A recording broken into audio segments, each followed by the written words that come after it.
Hello everybody, I hope you're having a wonderful day, and today I would like to share with you guys my final thoughts on the AM8 Knives Kista.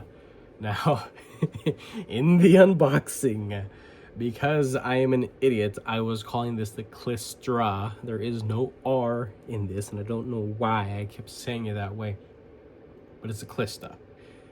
This thing is around 50 bucks. I don't know the exact number off the top of my head, but there are a couple places that you can buy it. I have seen both variations on Amazon, White Mountain Knives, and I'm pretty sure AM8 has their own site. I didn't get this off of there. I believe I got this directly from White Mountain Knives. I do definitely enjoy them. I do not at the moment have a 10% discount code off White Mountain Knives, but I will say that most of the time when I do buy stuff, I buy things using Kevin, Lefty EDC's discount code. I think it's Lefty10. I think that's probably what it is. I mean, you guys can go figure it out. But hey, 10% off, that at least covers what, taxes? Cool, take it in a little bit that I can, right? Not made of money. But this thing right here, I think it's worth every damn penny. And I will say up front, I like it. I do recommend it. End of review. Okay, so we got some size comparisons. We'll take the weight. We'll get into all the little nitpicky BS that I can possibly come up with. This is a good knife. It's not perfect by any means. There are a couple little things here and there that I personally would implement that typically would end up raising the cost, right? But I think it'd be worth it. 4.1. A little dense, a little chunky. For the size of it overall, and you guys will see this thing is pretty compact. Could have been a little lighter. Not a big deal that it isn't, but some people care a little bit more than me. This thing's small. We'll start with some little guys. We'll start from the bottom to the top, I guess. Here we have the beautiful Spyderco Native 5 CGRB Pyrite Light, and it is damn near the same size as the Kista.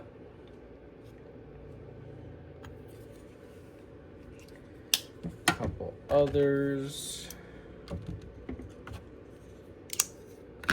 Free Tiger FT2103. There are even cheaper versions than this one. This has like the faux carbon fiber and PVD coating. They have like G10 ones and satin finish for like $23. This is a sweet knife for $23. Vision FG by Civivi. A little bit longer overall, more cutting edge as well.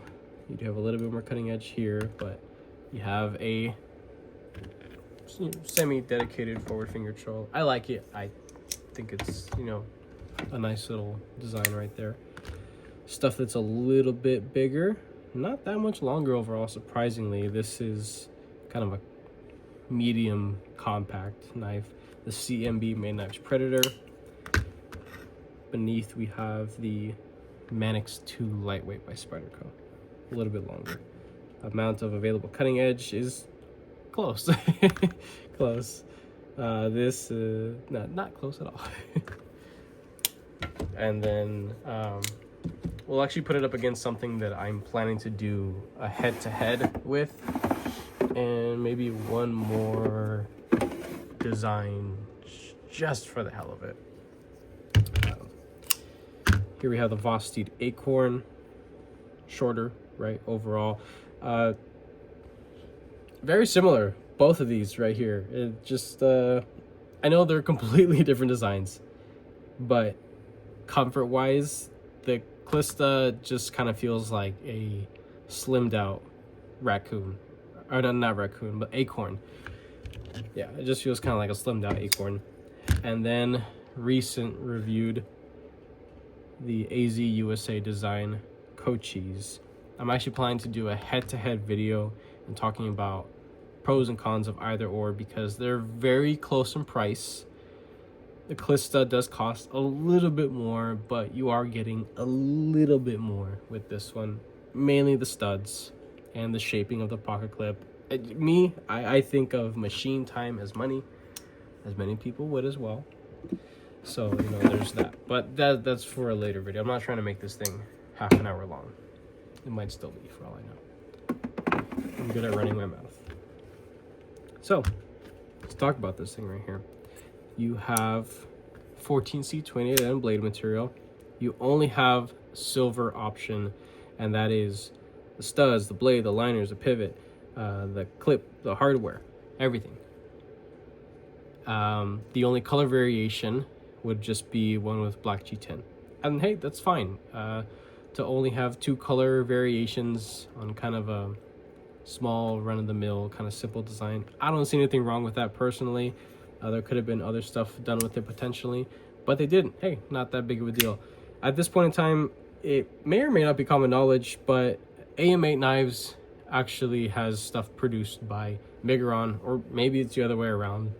Not 100% sure, but as far as I know, Migron is the one that's producing these things. And I can definitely say these feel exactly the same. This feels like every freaking Migron knife or Migron collaborative work that I have ever handled in the budget tier. It's excellent. I have no genuine complaints about the pivot action, the tolerances, the fit and finish of everything. It's good. It is plenty of knife and good execution for your hard-earned money. But when you do implement different things like thicknesses and blade shape and hollow or flat grind or studs, textured or not, front flipper, textured or not, backspacers versus standoffs, a milled clip versus fold over clip, all these little things matter. And to me, they really do matter, especially when, you know, you try to sell stuff to a lot of people that may not be knife people, and you're like, hey, check out this knife. I got it in the other day. I think it's pretty cool. I tell them the price and they're like, hey, yeah, that's pretty sweet. That's my typical interaction with a non-knife person. And if they go and buy this, I mean, they'd be over the moon with it. This would serve every purpose that they would ever really need for a folding pocket knife, right? So stock thickness on this is kind of chunky for the overall profile, but in some lights, you can look at it as just being a little bit more durable. The tip, there's a good bit of strength out to that tip, plenty of material up there. This isn't going to be super precision, you know, powerhouse slicer, but it's going to get plenty jobs done, right? You do have a slow rise belly, nothing super aggressive by any means. Kind of a spear point blade. It's damn near in line with the pivot, drop point, spear point, however you'd like to call it. It is almost a little nest monkey shaped in a way because of how the swedge, I would consider this just a little decorative swedge. It doesn't even meet up to a point here, but it kind of brings the blade up a little bit. It kind of like makes it look like it's actually moving up, and the tip would also follow it, but it doesn't. So I think it's a cool looking blade. I think it has plenty of subtle character to it, and the implementation and execution of the front flipper, I think it's excellent. It is a little bit on the shorter side, but it's jimped well enough, and I am thankful that this isn't coated, because how the jimping is, it is already on the lighter side of traction and aggression. If this had a PVD coating or something else on it, I think it might be a little bit on the softer side and maybe a little bit slick. Not too many people would like it, honestly, but I'm sure plenty of people would get by just fine. And hey, if you don't like the front flipper, just use the studs. The studs, let's talk about the studs. These things, they're good, but they can be a hit or miss. The best thing going for them is that because of how and the positioning of them and how the shape of the scale opens up right here, it almost feels like the studs are sticking out well past the width of the blade itself, but it's not. It's actually flat, but when it comes down to it, you kind of fall off the scale and you're able to actually contact a good bit of surface area off that stud right there. But as you can see up close, there really isn't a whole lot of texture to the top of that. Most of the time, I feel my skin actually snagging on the shape of that T8 right there, or the actual screw head itself. I feel that more than anything because there is no other texturing to interact with.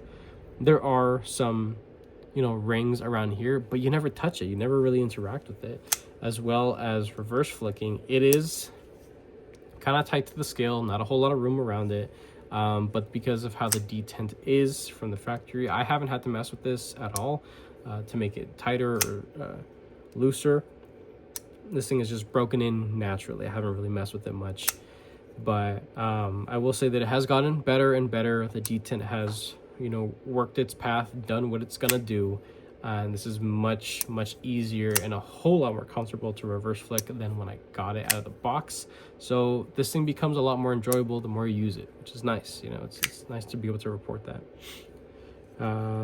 Let's talk about the liner here. So full thickness steel liners. There are holes in there for weight relieving. The holes could have been bigger. This thing could have been a little bit lighter, but it's not the biggest deal ever. You do have the typical stuff that Migron does. Ceramic detent ball, beautiful, very silky smooth. Ceramic bearings as well within the pivot. Side to side, nothing up or down. Excellent lockup. Any pivot lash, nothing, nada. And a silky smooth drop shut, not with force and authority and like just a crashing sound, but that nice little click. It's just, that's nice. And I know this is not a pristine pivot. I didn't just fix this up right before the video. This has been in the pocket quite a bit, and there's still some schmuck and stuff all over the blade because I was using this not too long ago. And stuff on this side, but yeah, this I know this stuff. I know this stuff. I know this pivot has some stuff in it, like pocket lint and the typical stuff that kind of impedes on the smoothness of the action. But I mean, Migron really knocks it out of the park when it comes to the execution of the pivot. I love it. It's very satisfying. This is probably some of the most satisfying action you're gonna get for the money. It's nice and tight. You don't have to dink around with the tightness of the pivot. You can crank down the pivot to where it's supposed to be set properly, where you get no side to side, and you're still gonna have that like wildly smooth action and that beautiful detent close. There is no movement, no detent lash, nothing. It's excellent. This thing has been taken apart multiple times, lubed up, cleaned out, sharpened twice already, all the good stuff. By the time I'm making a video, I've already interacted with the knife easily 4 times more than the average knife reviewer, definitely. As you can see, the centering is pretty darn good. I have no real complaints about that. T8 all over, love that. That is like the cherry on top. That's excellent. Something else that is pretty sweet within this price point is that you get a beautifully milled titanium pocket clip. Now, I will say, I'll show you right now, that Migron has about 2 to 3 different milled pocket clip designs. You have one that's a little bit more popsicle-y looking. It still has character in its own way, but it is drastically different from this one. This has these little curves right here just to make it look a little bit fancier. Kind of has like a spoon tip to it, but there's nothing sharp. Everything is well knocked down. Looks like a bead-blessed finish over it. Can't complain about that. The amount of room within the pocket, it is a little tight, just like my same criticisms on the Cochise over there, manufactured by the same company, is a tad bit tight, but functionally speaking, it's great in and out of the pocket. Looking at the rise, looking at the pinch point, looking at the release, it's excellent. This thing is butter in and out of the pocket. Now, if you have really thick pant material, maybe a little bit of a squeeze. It's not that bad. This thing is going to sit a little high in the pocket. You're going to have about that much sticking out. That's a good bit of knife, but sticking out of there, some people may like that. Some people may not like that at all. I personally can care less, and I don't mind it. You have a little T8 screw there, a little screw there, and to take this thing apart is ridiculously simple. You have this tiny, it's probably the smallest backspacer I have ever seen implemented on design. It's almost pointless, but I'm glad that they did it anyway, because I'd rather have a backspacer, even if it is this small, than just standoffs, because standoffs are as cheap as it gets for structural rigidity, right? So that is pretty much it. There isn't a whole lot more that I could say going into depth about this knife. The only real criticisms I do have about this is that the blade, it's thick. It is thick behind the edge. And even after putting a 16-degree, performance slicer edge on this thing does kind of feel like a wedge pushing through material. Now, I have also been experiencing a lot of laser beam knives, so maybe I'm a little desensitized, potentially. Sure, we'll say that. But I will say that for the height, the shape, the overall design, the blade is just something that's a little bit more robust than everything else would suggest. Some people may find that charming. Some people may not like that at all. I personally like it for what it is. I would prefer if it was maybe a hollow grind or maybe just a little bit thinned out, potentially. There isn't anything going up here, no like designs or markings or nothing happening that would prevent the company from actually raising that flat grind a little further up and making maybe some decorative swedging, right? So I don't really know what the thought process was in producing this, in-house design.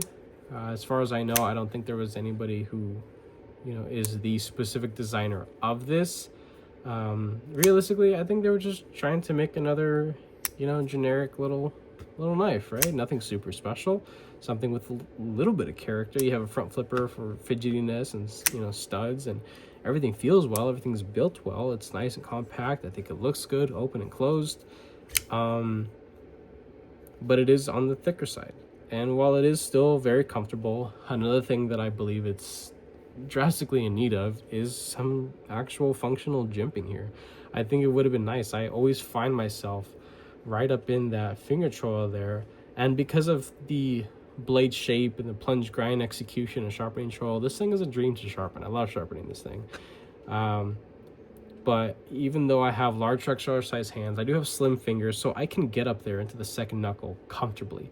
And I want to be right on that spine, and there's no jimping. It's actually really smooth. It's not crowned, it's a brush set and finish to every bit of the blade. But I just wish there was a little bit of jimping there, even if it was just like that. I'm not expecting Chris Reeve levels of jimping, but just something to interact with there. It's just such a bare, empty spot. Like it really does feel like it would have benefited from something like that. So a thinned out blade or a hollow grind, keeping the same thickness, and some jimps right here, that would be really nice. Besides that, I can't say really anything else bad about this thing. I think it's an excellent knife. I think that it's well priced for what you're getting. You're getting good 14C28M blade material, nice and comfortable, good cuts of G10 here, a beautiful milled pocket clip, if I didn't already mention that, and T8s everywhere, even for the studs as well. I mean, like, there's nothing to realistically complain about this thing. I do definitely enjoy it quite a bit, and I don't know what I'm gonna do with this. Maybe I put a finish on the blade, or maybe I dye the scales. I think purple would be cool. I don't see why not. I don't know how gray would take to purple, but white usually takes purple on pretty well. G10, JG10, it's okay. It doesn't really take purple all that well, but I've never tried gray, so we'll see. If you guys like this video, go ahead and leave a like down below. If you are subscribed, thank you so much. I appreciate all your support and your patience, of course. If you're not subscribed, please consider subscribing, because I put more videos and content coming your guys' way. With that being said, I hope you have a wonderful rest of your day.